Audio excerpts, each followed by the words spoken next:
Hello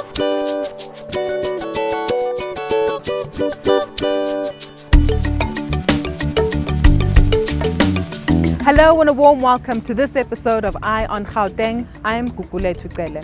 Today we come to you from the city of Johannesburg, where behind me is Cosmo City.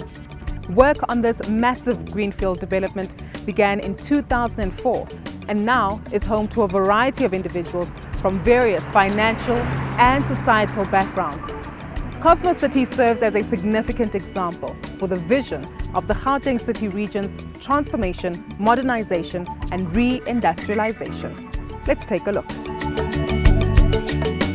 Cosmo City is an example of how decisive and spatial transformation is bettering the lives of its community members. Radical steps have been taken to transform the spatial configuration and landscape of this community through better and coordinated land use management and spatial development, connecting people closer and faster to their places of work and home. I'm Gauteng Mashabela, and I used to live in Diepsloot. Now I'm here in Cosmo City. My life, I can say in Diepsloot, it was very terrible, my man. Nikispana for easy. Diepsloot is too much crowded. So here I'm in Cosmo City. From here to work, 12 of taxis waiting for me. Now I don't have to wait for taxi. From Cosmo to 4 ways now, it's easy. My name is Gundone Mushungwa. I previously lived in Windsor East. Currently I reside in Cosmo City Extension 8. Well, I used to live in a townhouse. The security was a problem for me. I was broken into twice. The rates were a little bit more expensive than what I'm paying here at Cosmo City. Like now they're busy building garage, onali mall, Cosmo Mall, onali ShopRite, everything is in Kamohar. You don't have to walk distance from here to 4 ways or from here to North Gate. Shop. Since moving to Cosmo City, I have neighbors that I can socialize with. The security is not that much of a problem since it's my own standing house. I always was looking for a place that I could call my own, I could call home. Currently, we're extending the house just to have that little bit of extra space. My child is going to go to one of the better schools that are here in Cosmo City. For future ke ka ba sharp mo living Spanish ke keep Spanish ka mo ke berekang ka teng, and then I just wish you lo re ke be le family ya ka kaofela le mo Cosmo City. I would like to thank the Gauteng department for such a development. They subsidized towards the project so that the cost of living here is reasonable. During the apartheid regime, non-whites were restricted to areas far away from economic prospects and life-supporting amenities such as healthcare and education. Cosmo City has developed to bring previously excluded citizens closer to economic opportunity. This is one fraction of a bigger plan going on in Gauteng, an entire spatial redesign. Modernization of human settlements and decisive spatial transformation is an important part of radical transformation, modernization, and the re-industrialization of Gauteng. Even after the end of apartheid, government continued to build houses and human settlements that reproduce the spatial legacy of apartheid, far from work and economic opportunities and away from public transport nodes. Government wants to radically transform the spaces people live in by connecting and integrating places of work and human settlements. Radical steps are being taken to transform the spatial configuration and landscape of Gauteng through better and coordinated land use management and spatial development.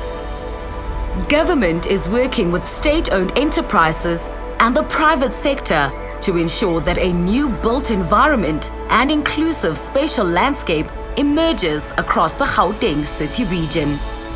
This is being done through the public transport infrastructure development and the creation of new, integrated and sustainable human settlements and post-apartheid cities that are more connected, livable, smart and green. Bold new plans for the development of mega cities are a combination of spatial transformation, managed and shared resources with the ability to attract investment, quality of living for all, long-term planning and good governance are underway.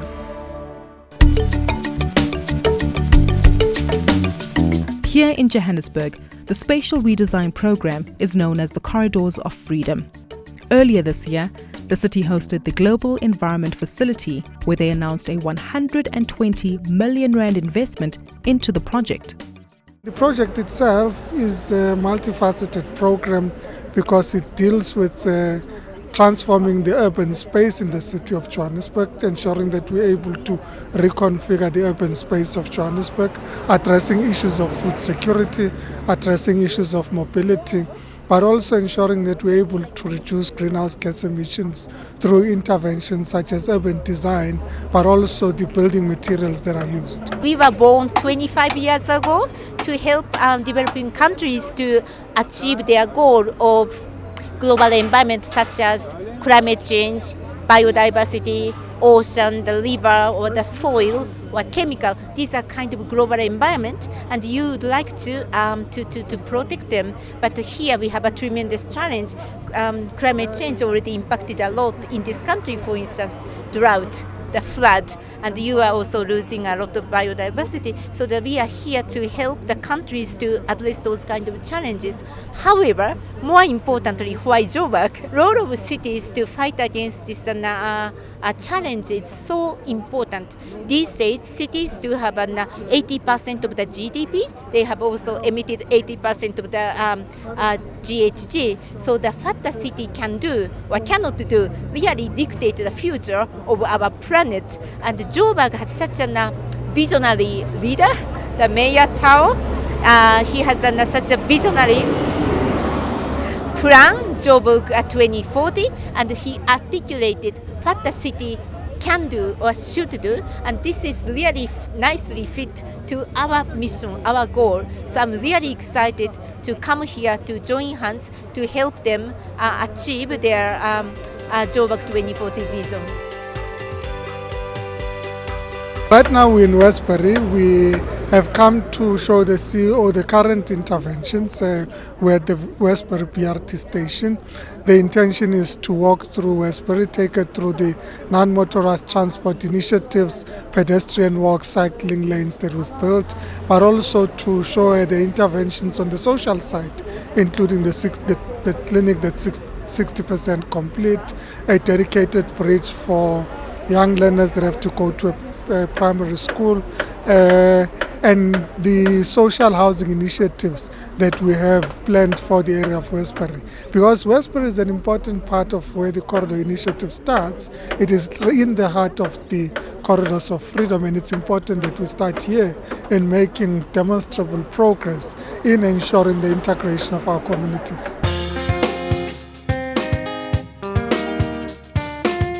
Phase 1C is one of the most challenging. It's the longest route. It's our third phase because we completed phase 1A under the previous MMC Rihanna Mosaji. And then phase 1B we've just completed. And it took us 2 years with that negotiations, you know. So it's tough stuff. And now we're busy with phase 1C.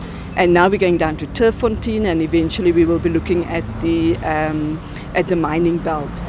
So we've calculated that we've got something like 7 to 8 routes that we might still have to do, which means that we're short 4.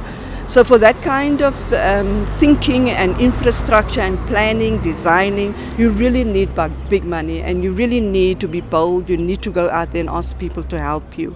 Because if you look at the city didn't only divide people by race. It really went down to the psyche of the people. The infrastructure that we are developing should be able to take us way beyond even 2040. Proper infrastructure, we're building a bridge that is going to enable people and young kids to be able to move without being disturbed by traffic.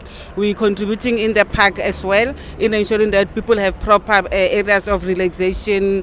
The park will have a gym, so you can come, shake your body a bit. And we're also participating in ensuring that people who do not necessarily want to use a car or a a bus can use their bicycles on the non-motorized cycles that we're creating. So for all that, the budget that we have is about 85 million. So that's where we are. And the partnership will add on top of the money that we're spending here. For me, it's very exciting. We've always taken a long-term view that what we need to do and design is a city that's more resilient, more sustainable and much more efficient. From an urban efficiency point of view, you need the right densities so that you are able to utilize your infrastructure more effectively, but you also need the right sort of intensity of land uses so that people do not have to commute long distances for different needs ranging from employment, social, cultural, educational and other amenities. So when you look at the corridors of freedom, these are about restitching or literally stitching our city into one integrated city that functions as a whole, but at the backbone of that would be an efficient public transport system, which is our BRT network. So what you're seeing now is the rollout of the BRT is intended to catalyze further developments of social housing, of commercial enterprises. Johannesburg's inner city regeneration project is also playing a significant role in driving people back into the city to live, work and play. I have no doubt that when you look at Johannesburg today, 2016, you look at Johannesburg in 1996, it's chalk and cheese. You know, people were afraid to come to Johannesburg. People would not buy property in Johannesburg. But for now, it's a scramble. People want to buy in Johannesburg. We still have huge challenges in the inner city. Huge challenges. But we're winning. First is getting the basics right. And what are the basics? Basics are things like, when there are potholes, get the potholes right. Get the traffic lights to be working. Make sure that the streets are clean, the pavements are clean. And that's our starting point. The next point is really regularize people that have hijacked buildings. Because if we can address that, people that are in those squalor, difficult, terrible buildings, and we clean those buildings and there's ownership, the owner can actually account for the rates that are there, for the people that are there. For now, the rates are very difficult within some of those buildings. And so those are the baby steps that we're taking. Not so long ago, we had about 1,500 JMPT. Today, we're proud. We have 4,500 JMPT across city of Johannesburg. But a whole lot of those are actually concentrated in the inner city. And they do different types of work there. But more is around what I've said before, just getting those basics right. Quick response to issues around crime. People that are dumping, it's the work of the JMPT because there's a bylaw enforcement there. People that are trading in areas that they should not be traded, just at the front of the door of the bank. Those type of things are issues that we're working very close. But more exciting also, government can do as much as it can. If private sector is not responding, we'll forever be in deep trouble. But the reverse has happened now, is that there's more drive by private sector towards getting the buildings rejuvenated. I mean, you've seen. One other thing that I think is important, if you look at Johannesburg before, Johannesburg was not meant for people to stay. That's one. Second, if those that stayed, it was a certain color that stayed. But over time, many people have come to Johannesburg. Many people have actually invaded office blocks.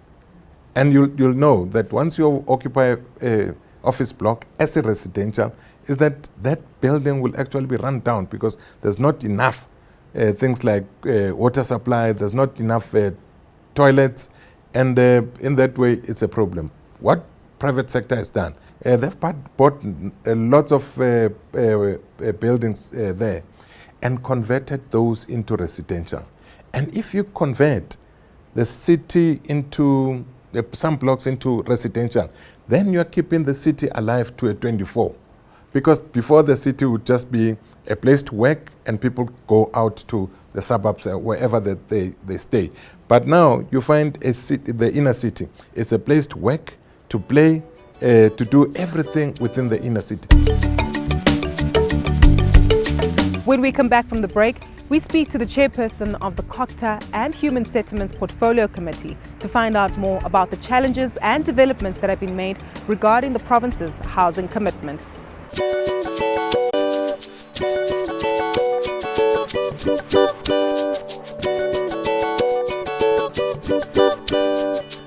This week, Gauteng MEC for Human Settlements and the COCTA, Paul Mashatile, tabled his department's budget votes for the 2016-2017 financial year at the Gauteng Provincial Legislature. Commitments made by his department were scrutinized as the MEC reported back on the progress made on projects such as the reconstruction and development program and the building of mega human settlements. Our biggest concern has been the issue of red tape in government, particularly with approval of plans by municipalities, processing of what we call EIAs, environmental management programs. So what the Premier decided to do was that he appointed me to lead a team that will deal with that problem, working with municipalities. So what we will do, myself and MEC Vadi are part of that team. I might be missing one other MEC, and the DG in the Premier's office. We will be setting a task team that will look into the matter. And that will help to fast-track approvals and ensure that we can deliver much faster. So I just thought I should add that that work is happening as we speak. The Reconstruction and Development Program, or RDP, is a socio-economic policy framework implemented by the ANC government in 1994. Part of the RDP is relocating impoverished South Africans from informal shacks to formal structures such as these here in Cosmo City. The CNBC Africa team recently chatted to Mohaika Tseki, the chairperson of the COCTA and Human Settlements Portfolio Committee, about the province's progress being made towards its housing commitments. Nationally, the minister was in Gauteng not long, launching that we have achieved 4.3 million RDP since 1994, when we started with our democracy. So in Gauteng, we have reached quite a high number. On an annual basis, we are not delivering less than 20,000 RDP. But for 2016-2017, the MEC, Comrade Paul Mashatile, have declared that for this year we are going to achieve 43,000 housing opportunities, which can go up to 50,000, which is a very huge challenge for us to can achieve that. In the main, the housing opportunities is about RDP, it's about service stands, it's about rental units, it's about FLISP. FLISP is whereby it's a joint bond, where a person will go to a private institution and come to government for additional subsidy, which is scaled in the form of a means test to about 87,000. So you'll find that people who are earning 8,000, 6,000, they don't qualify for RDP, but equally they don't qualify for a bond. Then government comes in. It's a very interesting project which we are encouraging our people to make sure that they take that as a benefit and for them to apply. The other one is the issue of the service stand. We are also taking that one very seriously, that we should engage our communities in going to the service stand and buy the stand and build their own houses. The other one is that if you have noticed or follow in terms of what the department have said, it's in relation to high-rise mega projects, that these human settlements are going to be different. We know about Cosmo City. Currently, it's a mixed. It's bond, RDP, rentals, service stands, and high-rise. We are busy with Savannah City, we are busy with West Rand, Burwa. All these projects are mega projects. They will be mixed in the form of what the community of Gauteng will get. Gauteng will be much different. We want dust in Gauteng, not dust to actually give people some a sickness, but dust to make sure that every corner of Gauteng is being developed in the form of all kinds of infrastructure. Our definition of human settlement is not only about housing.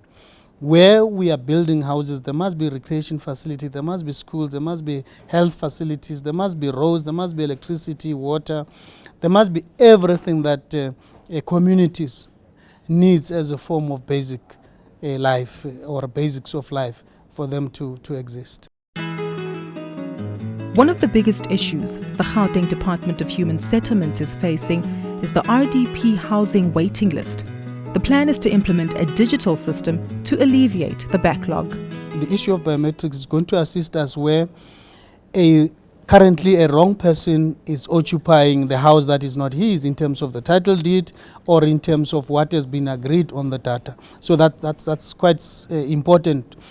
And the biometrics is meant that every now and then there should be an audit that is done, that whether you are still in the house that government has given you or you have sold the house, especially if that happens before 8 years. You would know that you can't sell the RDP house to anyone before 8 years. Even when you sell it after 8 years, we are also talking about that government must be a preferential buyer for government to be able to transfer that house to another person that is in need. Over the recent past, the department has come under fire for developing hostels that remain unoccupied for years and subsequently vandalized.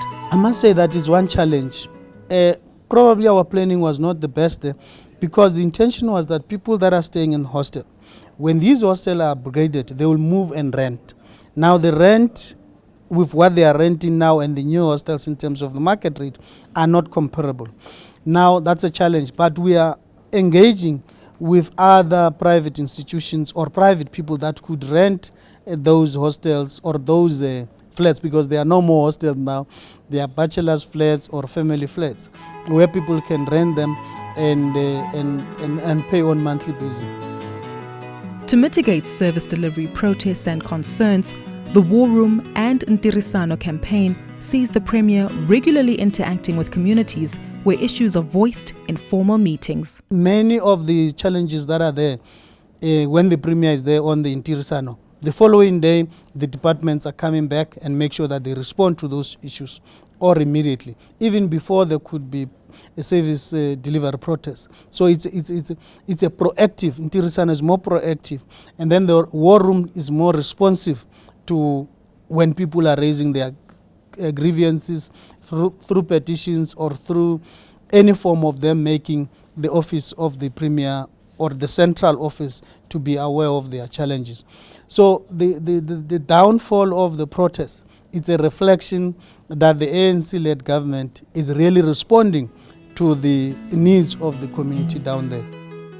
The chairperson reiterated that despite the challenges in housing thousands of current and incoming citizens, all are welcome in the Gauteng city region. Gauteng is only 1.4% of the land, and you know that in Ekurhuleni and Westland there's a lot of dolomitic. So we have to use the little space that we have to make sure that it's a very constructive and for the benefit of the people of Gauteng. The influx of people to Gauteng, I mean, we know, all of us, we say it's a land of gold. Unfortunately, some come here, they don't receive the gold, but some get the opportunities and they develop themselves.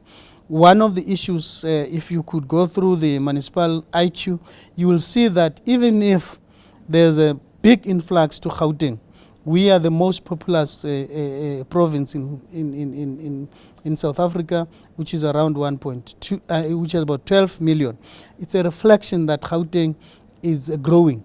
Of course, in terms of social amenities, that's a challenge. But if you look at the municipal IQ, reflects that comparatively in the last 10 years, example, Gauteng has grown, Johannesburg has grown by 1.2 million people in the last 10 years between 2001 and 2011.